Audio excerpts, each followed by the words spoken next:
François Vauglin, Monsieur le maire, pour le groupe Paris en commun. Merci, Madame la maire. Notre jeunesse souffre. Elle souffre de la précarité et du chômage. Je rappelle que 20% des jeunes de 18 à 29 ans vivent sous le seuil de pauvreté et que 38% travaillent dans le cadre d'un contrat précaire ou même sans contrat.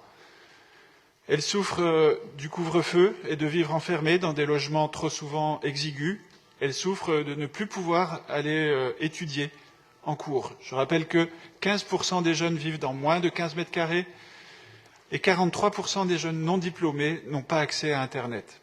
Elle souffre de perdre les petits boulots qui leur assuraient un minimum pour étudier. Et il est inacceptable et insupportable de voir des étudiants abandonner leurs études pour des raisons financières. Ils sont 1 sur 6 à être dans cette situation depuis l'an dernier. Il est scandaleux et révoltant de les voir de plus en plus devenir dépendants des aides alimentaires et de premiers secours. Elles souffrent tout court. L'anxiété se fait de plus en plus forte, selon l'Ipsos.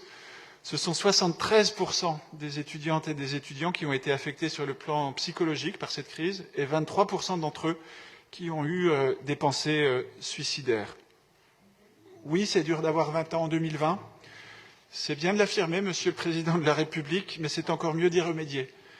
C'est ce que fait la ville de Paris, en coordination avec les arrondissements et avec les acteurs locaux. Je peux en attester dans notre arrondissement, comme ailleurs dans Paris, des repas ont été distribués aux étudiants par les associations, des restaurateurs, par nos caisses des écoles, qu'ils en soient tous remerciés.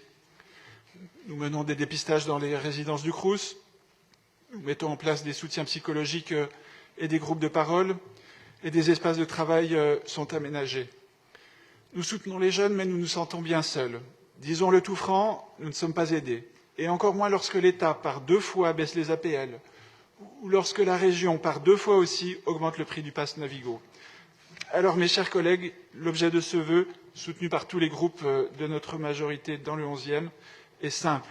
Il s'agit de faire entendre au gouvernement la détresse des jeunes et des étudiants, afin qu'ils ne restent plus sourds à leur mal-être. Je vous remercie. C'est moi qui vous remercie, cher François Vauglin.